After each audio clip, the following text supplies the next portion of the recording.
The truth has been revealed on Donovan Mitchell and the New York Knicks connection and where this will go in the future, and we have to talk about it. So what's up, guys? Welcome back to Knicks Digest. It's Chris here, and more Donovan Mitchell news has come out, except this time it is saying that the Lakers and the Nets already have offers prepared for Donovan Mitchell if he requests a trade from the Cavs this offseason, per Brian Windhorst on Get Up ESPN.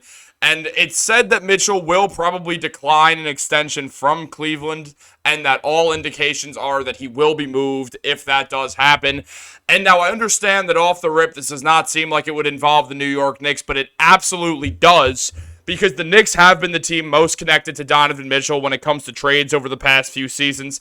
It's been one of the worst kept secrets in the NBA that if Donovan Mitchell could pick where he would play next, he would choose the New York Knicks. But it appears that that could be over and that the Donovan Mitchell New York Knicks saga may be coming to a close, a final chapter very, very soon.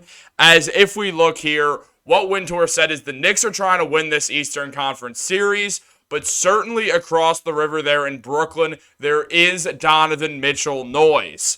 It appears nowadays that if Donovan Mitchell is going to get traded to a team in New York, it will be the Brooklyn Nets. And let me say something, I'm fine with that. Donovan, go to the Brooklyn Nets. Go there, have fun, lose in the first or second round a bunch of times, turn 34, and then be past your prime looking like I probably shouldn't have went to the Brooklyn Nets for all those years. Or maybe the Los Angeles Lakers will acquire Donovan Mitchell with the package that they have set up, which will involve all the picks that they could possibly trade, along with almost certainly Austin Reeves and whatever cap filler you need to add to get that thing done. But it appears like we will be free of having to constantly wonder about Donovan Mitchell and his future, how it pertains to the Knicks. And that's a big sigh of relief. There was a time when it felt like if we got Donovan Mitchell, the whole world would change and that everything would be good and that we'd be okay. This was before the fact that we realized that the Knicks were going to be signing an NBA superstar in Jalen Brunson. And now the Knicks don't need Donovan Mitchell. They have a guard who's offensively focused, who's one of the best scorers on the planet, and who's a better scorer than Donovan Mitchell, and who's better than Donovan Mitchell, and a better winner than Donovan Mitchell, and has beaten Donovan Mitchell in the playoffs twice. Now, the Knicks are a game away from going to the Eastern Conference Finals, so I understand talking about trades is a little weird right now, but at the same time, when you look at things, the Cavs are about to get eliminated by the Boston Celtics, and if you may not have known, Donovan Mitchell is expected to miss the game against Boston, and you know what that means. He's carried the Cavs. The Cavs are not going to win Game 5. This series is going to end in 5, and then the New York Knicks will be one game away from playing the Boston Celtics in the Eastern Conference Finals. And if you are any NBA player, whether you're Donovan Mitchell, whether you're someone else, and you want to leave your team, and you look at the Knicks and how depleted they are, and everything they've done, despite the fact that they've had horrible injury luck, when they go up against the Celtics, and as long as they just make the Celtics' life more difficult than the Miami Heat did and then the Cleveland Cavaliers did, players are going to want to go to the Knicks. Will that include Donovan? Absolutely. Does it mean the Knicks are going to trade for him? Probably not. Look, you get one shot at trading for an NBA superstar. You get to trade for one. You can't have two. We saw that with the Suns, and they became a 6th seed and got swept by the Timberwolves, who now are in some trouble. I honestly think that there's just no way to make a super team anymore. And there's going to be a video where that's a little bit talked about on Knicks Digest in a bit. But right now, what I'm just going to say on the subject is the NBA has defeated super teams. They did a great job basically making it impossible for what happened in 2016 to ever happen again, because it's bad for the NBA. The finals got less views because everyone knew the outcome already. They knew that the Warriors were going to win as long as they were healthy. They were healthy 2 out of the 3 years, and look what happened. They won the NBA Finals those years. So you can't really, in all seriousness, make a super team. But the Knicks can trade for a superstar. They can trade for one. Do you really want to trade for Donovan Mitchell? Is he going to make... I know this is going to sound a little insane to especially outsiders, but is he really going to make that much of a difference than what Dante DiVincenzo does for the Knicks? I mean, now you're going to have Julius Randle back anyway, and Devo doesn't need the ball in his hands as much. He also is an elite on-ball defender, and Donovan Mitchell needs the ball in his hands and is not that. I think that Dante DiVincenzo fits better. He's obviously not a better player than Donovan Mitchell, but he fits better with the Knicks. I'd prefer that lineup of Brunson, DiVincenzo, OG, Randall, and Hartenstein over Brunson, Mitchell, OG, Randall, and Hartenstein. That's too many cooks in the kitchen. You're just going to need 3 basketballs for that team.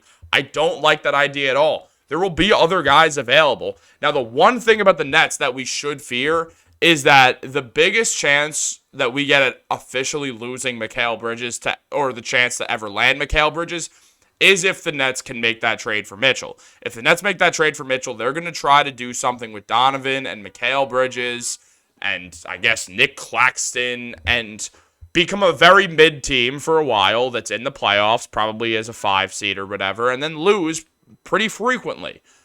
Now, that would be funny, but also Josiah doesn't care about winning, so he's not going to do anything to push the narrative. He literally said that he doesn't care. He's going to make money either way.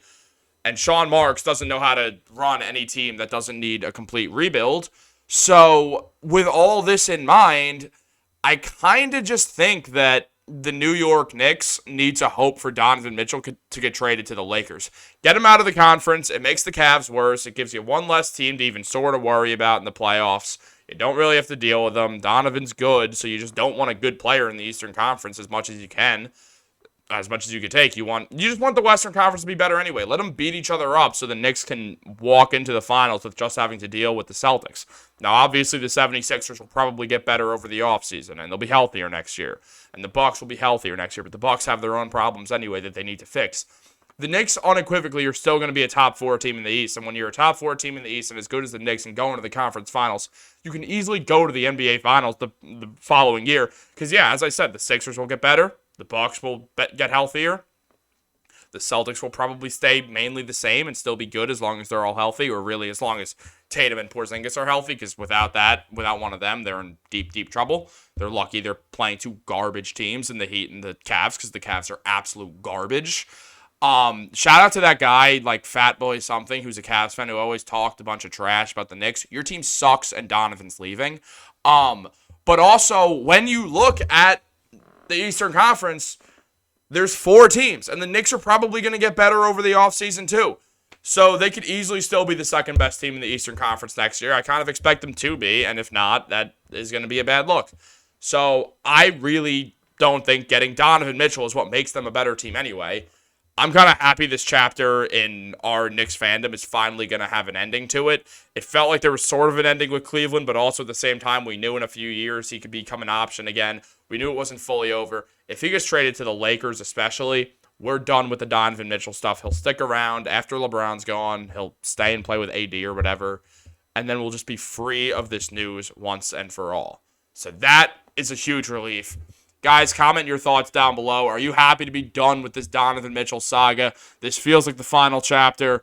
I'll probably do a video on it if he gets traded to just reiterate the same stuff again. Maybe not, because I don't really feel like repeating myself that much on something that you guys all know anyway. But we'll see. Leave a comment down below. Like this video. Subscribe to Knicks Digest. It means the world to me. We're 1 game away from the first Eastern Conference Finals in the 2000s, in the turn of the millennium. That's absolutely sick. I almost cursed. Guys, have a great day, and go Knicks.